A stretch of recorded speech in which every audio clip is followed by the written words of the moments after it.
Comme chaque année, l'Institut d'enseignement supérieur Elmo Sainte-Marie et Campus Guillemin a emmené ses étudiants de deuxième année en commerce extérieur dans un pays étranger pour y effectuer une mission commerciale.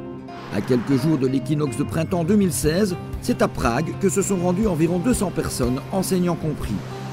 Hasard du calendrier, c'est précisément là qu'avait eu lieu la toute première mission en 1992, année où le centre-ville historique de la capitale tchèque était inscrit sur la liste du patrimoine mondial par l'UNESCO.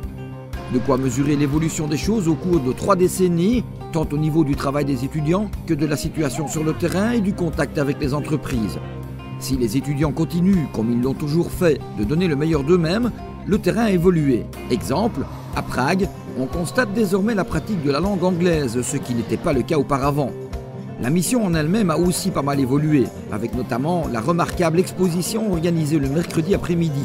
Mais avant cela, les élèves ont dû chercher une entreprise wallonne qui accepte d'être partenaire, en apprendre le produit, étudier le marché et contacter les entreprises locales. Bref, préparer la mission avant d'agir sur le terrain, où nous avons suivi 2 groupes. 2 groupes et 2 facettes différentes de la mission. D'un côté, les 2 filles du groupe qui représentaient Nami Drink a parcouru des magasins ciblés dans un but bien précis. Explication. Donc Nami Drink, c'est une jeune société namuroise qui produit des cocktails à base de gin et d'épices aphrodisiaques. De faire une analyse de marché, nous regardons les concurrents que nous pourrions avoir, donc par rapport à la taille de la bouteille, sa contenance, le degré d'alcool. On regarde où elle se situe dans le rayon et où notre produit pourrait avoir sa place. Nous regardons ce qui pourrait nous différencier et ce qui pourrait mettre en avant notre produit. De son côté, le quatuor masculin qui devait vanter les mérites des produits NMC, qui propose décoration et parements muraux, enchaîne les visites chez des clients potentiels, comme ici dans un bureau d'architecte pragois.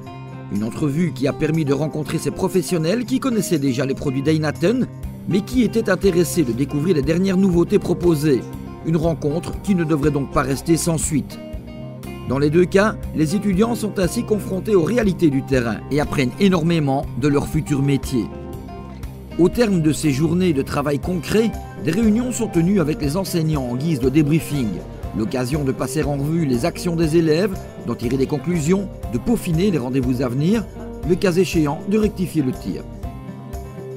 Arrive alors la fameuse foire où la quarantaine de sociétés wallonnes représentées est concentrée dans une salle au travers de petits stands où sont exhibés les produits nombreux et divers, tantôt classiques, tantôt novateurs ou prestigieux.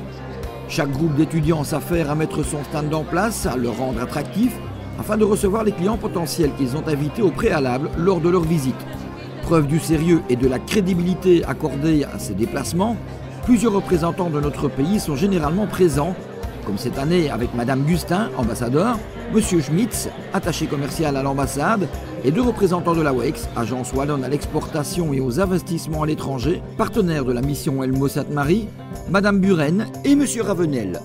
Au-delà de l'étape importante que constitue cette expérience dans leur parcours scolaire, les élèves qui participent à cette mission ont l'opportunité de découvrir de très belles villes, 2 autres que celles où ils s'installent une semaine durant, constituant autant de haltes à l'aller et au retour. Et puis, il y a l'aspect linguistique, puisque tout se fait en anglais, ce qui n'est pas toujours évident puisque la chose ne leur est pas coutumière.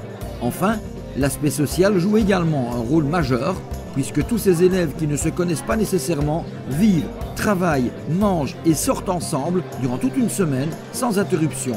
Assurément une belle expérience de vie.